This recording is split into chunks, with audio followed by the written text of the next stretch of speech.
He said 38 ambulances have left. I'm in better condition than most of them, and they're coming back for me. And he said, I think somebody's been killed. Accidents happen all the time when making any movies in Hollywood, such as the Alec Baldwin incident that happened on the sets of Rust, or even older accidents such as when Michael Jackson's hair caught on fire when making that one Pepsi commercial. And there are so many more disturbing accidents that have happened on these film sets, so many that I wanted to pick a few to talk about today. Keep in mind, the longer you watch this video, the more disturbing each accident will get. So we're going to start off super light with an accident that you Jackie Chan lovers might actually already know about.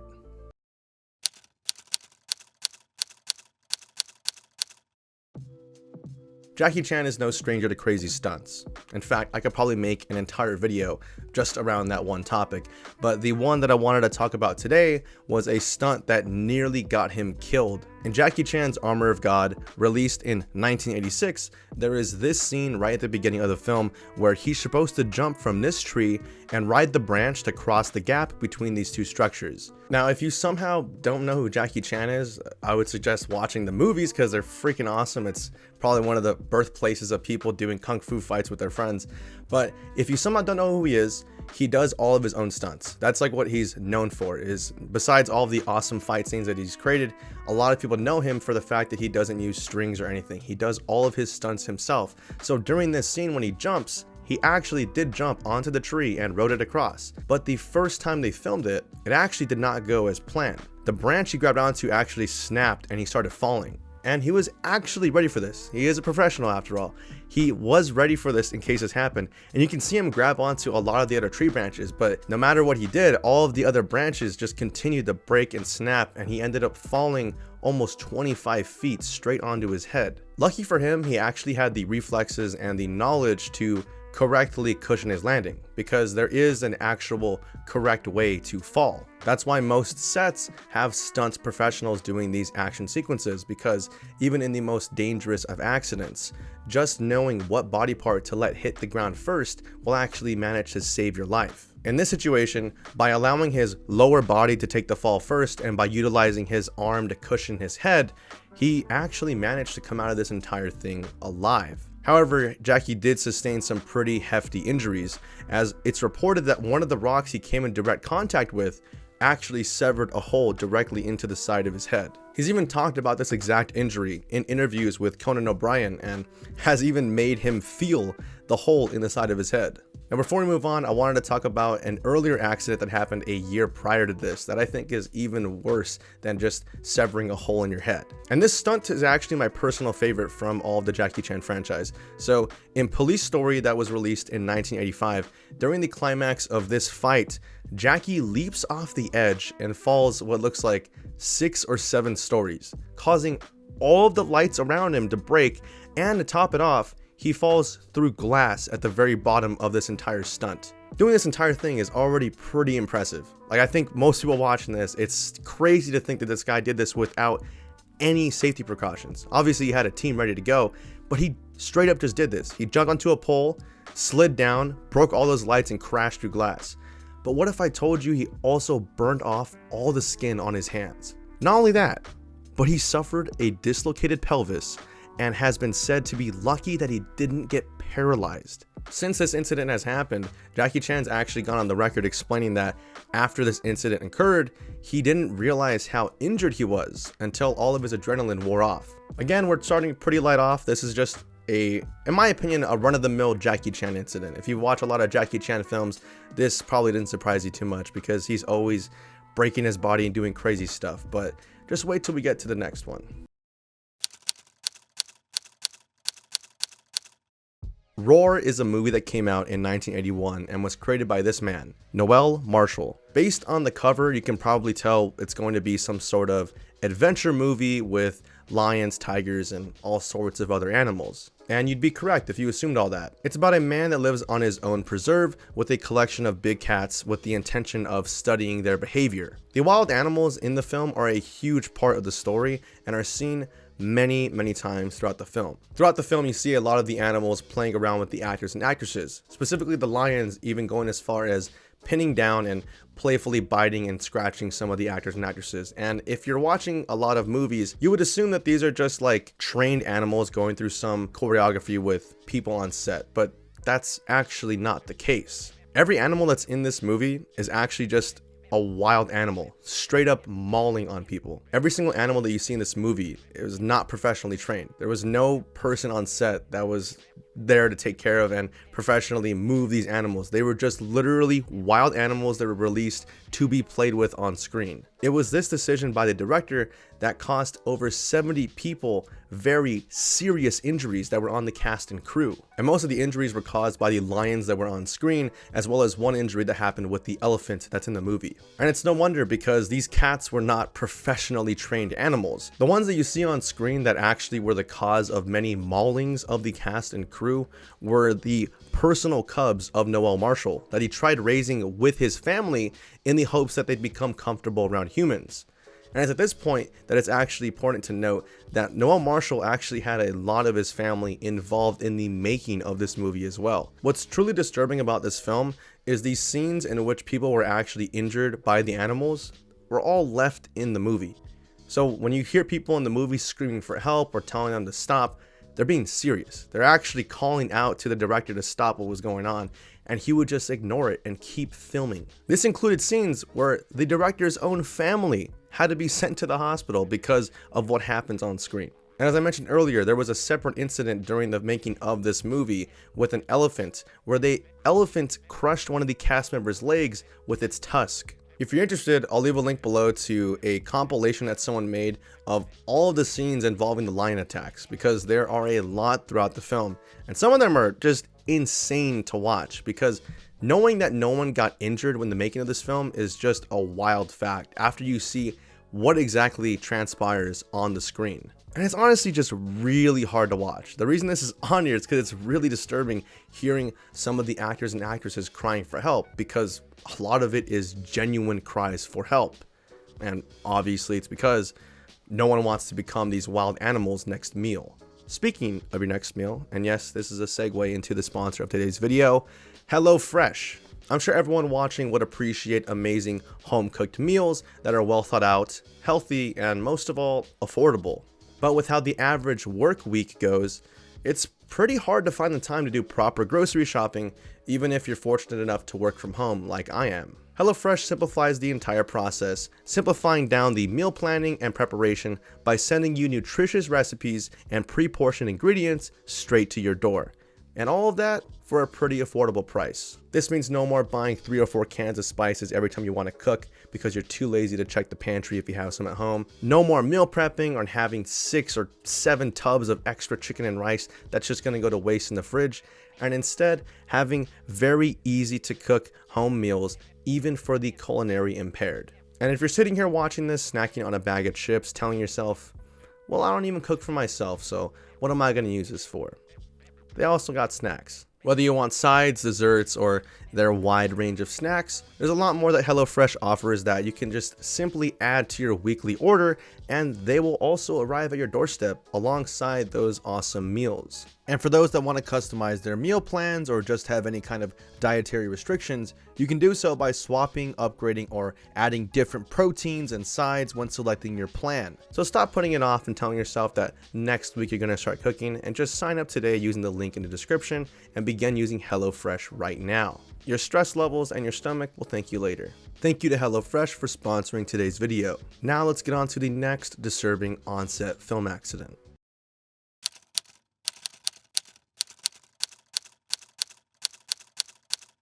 A Clockwork Orange is already a pretty unsettling film to watch for most people, but there lies an even more disturbing on-set accident that involved the main actor, Malcolm McDowell. His character Alex is seen enduring a psychological technique known as the Ludovico technique, an experimental aversion therapy where they strap you to a chair, clamp your eyes open, pumping you full of chemicals and forcing you to stay awake and watch whatever they subject you to. What makes this scene even harder to watch is knowing that when they filmed the original shot, Malcolm McDowell's corneas were actually scratched when they decided to put the clamp over his eyeballs. And even worse than that, they forced him to keep his eyes open for so long that it actually caused him to temporarily go blind after filming. And to make matters worse, after they initially shot the scene, they had the audacity to ask him to do the scene again.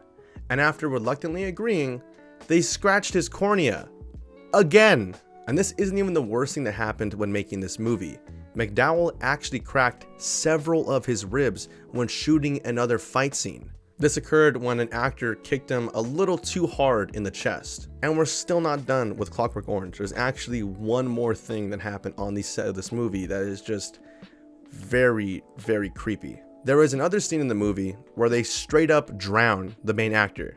These policemen hold his head underwater for a full minute and a half, which, if you don't know, is bordering the amount that the average person can actually hold their breath for. If you Google it, it actually says that people can only hold their breath on average for 30 to 90 seconds long. And that's given that you have enough time to prep. If you watch the movie, you can see he just gets his head shoved in without any warning. All of this happened under the supervision of director Stanley Kubrick, which a lot of people have referred to as an actual psychopath during the filming of this movie because of how unbothered he was by the deteriorating health of the main actor. There's even a quote that I saw online about what he told Malcolm McDowell after his cornea got scratched. Supposedly, Kubrick went on record stating, "Let's carry on, I'll favor your other eye." He said that to him so they could just continue filming, which is just... it's just crazy to think about how much people get away with just because they pressure these actors into doing things out of fear of being blackballed in Hollywood. And no other story gets it across better than what happened in the filming of the next movie on this list.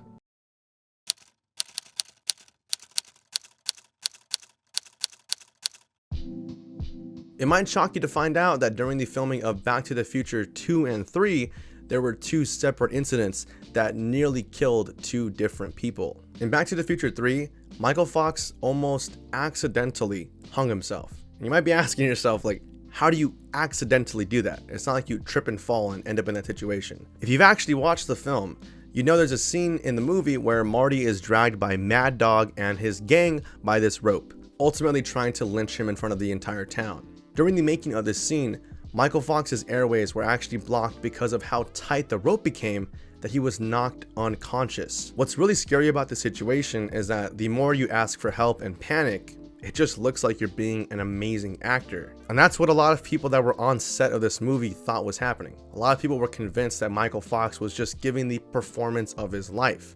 Luckily, there was one person on set who didn't buy it. From a few articles that I've read, it appears that Michael Fox actually hung there in the air unconscious for a few seconds before people decided to go and help him. One of the crew members thought his acting was a little too convincing and went to aid the actor, and fortunately for Michael Fox, he actually came out of the situation alive, which isn't what most people can say when doing a stunt like this. Now, I didn't know this before researching this specific scene, but presumably this specific stunt of trying to hang someone safely on screen has gone wrong a fair amount of times in Hollywood. And I find it so disturbing because in this situation, as the actor, as I said before, the red flags that would tell people on the set like, oh my god, this dude is actually dying, they could easily be mistaken for just top-notch acting, causing everyone to just stand there and watch you die. It's unclear if what's in the movie is the shots where Michael Fox endured this injury. I'm pretty sure it's not, but what is confirmed to be in the film is one of these onset accidents, which actually took place in the second movie, Back to the Future 2. There was an accident that made its way into the final cut of the film, and it's during the famous hoverboard scene where Marty gets chased by Griff and his gang. The accident can be seen on screen during this specific part where Griff and the rest of his buddies fly directly into the courthouse and smash into the glass. Now, if you look closely, you can see one person doesn't quite make it through the glass like everyone else. What looks like just another part of the scene is very unnerving when you realize that this person was not supposed to fall outside of the courthouse. The mark that the stunt performers were supposed to hit was on the inside of the courthouse, and the people that fly through the building actually land on this foam padding. However, this person on the outside of the courthouse falls straight onto the hard floor. Before we talk about what happened to Cheryl Wheeler, which is the stunt performer that had the misfortune of getting injured during this take, I think it's important to go over what led to this stunt becoming what it was. The way this stunt was supposed to work was that 4 stunt performers were to be attached to a crane that was going to swing back and forth until they were able to generate enough momentum to break through the glass of the courthouse. And while attached still, while the crane was swinging and broke them through, someone was going to, off the side, look and make sure that everyone was broken through the glass, and then they would press a button that would safely cut all the harnesses off, and they would fall to the ground below onto the padding. Seems somewhat simple and safe, and I think it was an okay plan for this stunt. What was not okay though was when they tested it with sandbags. They got 4 sandbags, attached them to the cranes, and did the stunt like that. 2 of the sandbags missed the mark. So you'd think after testing it didn't go correctly, most people would pack it up and be like, you know what, this stunt isn't safe. But they didn't do that. They actually got live performers to test it again. And 2 of those performers got injured because it failed again, and they missed their mark because they kept hitting the pillars in front of the courthouse. And you'd think after that happened that they would be like, oh, okay, you know what, we tried it with real people, it doesn't work. They still decided to film it even after testing twice. And this sucks because the person that got the short end of the stick was Cheryl Wheeler, who wasn't even supposed to be in the stunt in the first place. She's only in it because another stunt performer was too scared to do it and got cold feet and called it quits. So Cheryl stepped up to be the replacement for that person. Now I am being a little overdramatic because the crew, to give them some credit, did actually test it. I think it was a few more times before Cheryl was going to come in and do the final take with all the rest of the crew. And they did make sure that in the testing, it did work properly. But this all changed during the day of filming. When they were testing the stunts, the way it worked was they had a person named Greg Tippy outside of the building looking at the performers, and they also used breakaway glass that was clearly translucent. You could very clearly see through it.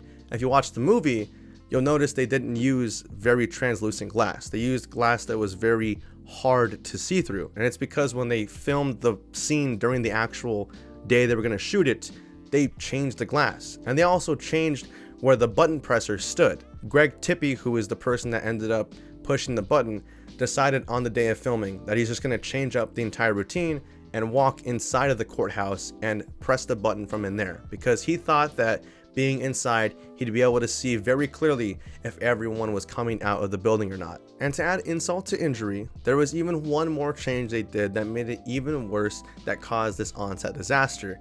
And it was the fact that they added a rocket to the end of Griff's hoverboard, which caused a lot of smoke to blast in the air, which would make it even harder for Greg to see if everyone made it safely into the courthouse. That would tell him whether or not he could push the button and drop everyone on the foam padding. So it was all these last minute changes on the day of filming that really led to this on-set disaster. And Cheryl Wheeler, the stunt performer, wasn't an idiot. She expressed concerns over every single one of these points, asking her stunt coordinator multiple times where exactly her mark was that she had to hit, where everyone was going to be standing at, and what exactly was the same from the day of testing and what was different from the initial testing. The stunt coordinator, known as Walter Scott, at least from what I could read, was getting somewhat mildly irritated at the fact that yet another stunt performer was going to get cold feet and quit on him. Cheryl Wheeler was a replacement for another stunt person known as Lisa McCullough. You might be wondering why someone would even go through with a stunt like this, given the fact that they had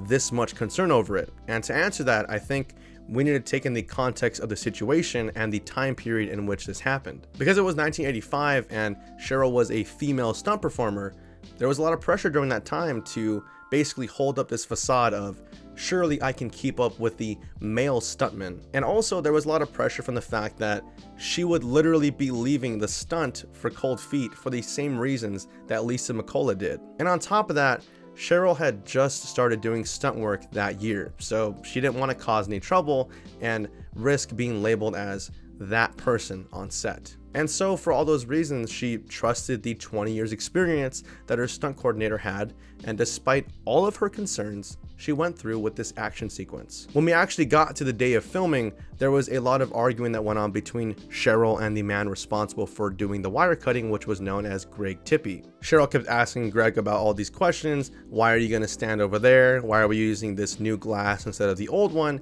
And how are you possibly going to see me from the inside when all the smoke comes out? And basically every one of her concerns were met with like, lady, I know how to do my job. Don't tell me how to do my job. So the stunt happened. And while it was going on, like while she was actually being hurled at the courthouse by the crane, it was very clear to her in that moment that she was going to hit the pillar. She even admits in a memoir that she could literally see, like, I am going to hit this pillar and there's nothing I can do to stop it. But she felt somewhat okay in the situation, because what she thought was going to happen was that after the guy sees, oh, Cheryl clearly didn't make it into the courthouse, I'm not going to push the button. So she was like, whatever, I might get hurt a little bit, but it's fine. I'm not going to die or anything. And all that went away when they actually cut the cord and she stared straight down at like a 30-foot drop and smacked straight into the concrete floor. And you can see this happen in the actual movie scene. She even explains that during this fall, all she was thinking was, yeah, I'm dead. I'm dying today. Somehow she miraculously lived through the situation and went on to do other things in her life after the fact. And it's crazy to think about, because she ended up requiring a lot of reconstructive surgery, but thankfully this was not the cause of her demise. And it's pretty insane to think about, because when I go back and rewatch the movie, like, it's so weird, because this is one of my favorite childhood scenes. I'm sure like every kid that watched Back to the Future got a skateboard and pretended they were on a hoverboard. I've recreated this scene so many times when I was a kid, and knowing that it has this like disturbing backstory is just so unsettling when you go watch the movie now.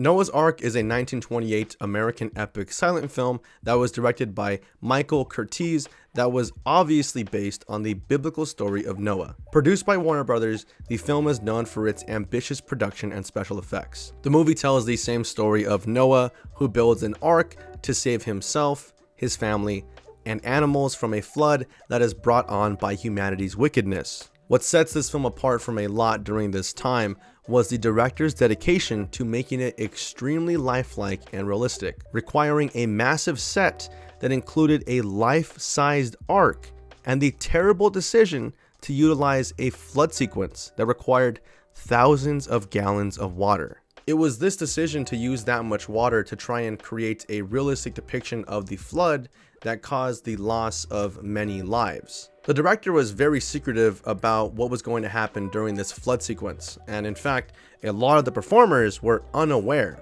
that thousands of gallons of water were going to be dropped on them during this sequence. And what ended up happening was a lot of them were basically left to fend for themselves. And we know this because a star from the movie known as Dolores Costello did a documentary series known as Hollywood, a celebration of the American silent film, and during episode 1, she talks about her experience on the set of Noah's Ark, and specifically during the flood part of the film. Rather than summarize her words, I'll just let Dolores explain how psychotic Michael Curtiz was.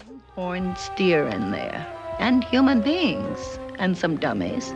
But he put the human beings where the real set was, and the dummies where the breakaway was, because he wanted realism, as he called it.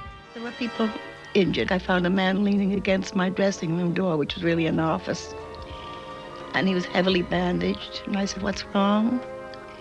He said, 38 ambulances have left. I'm in better condition than most of them, and they're coming back for me. And he said, I think somebody's been killed. This guy deliberately put human actors next to permanent parts of the set because he wanted realistic reaction and experiences to be caught on film. In other words, this guy purposely put other people's lives at risk because he thought it would make for a better movie. As you heard from that little snippet, there's a ton of people that were injured, but there was also 3 people that passed away from this scene and 1 person who lost his leg as a result. All of this could have easily been avoided, and what's really disturbing about this entire situation is the fact that people claim that the original footage, the original cut, does exist somewhere.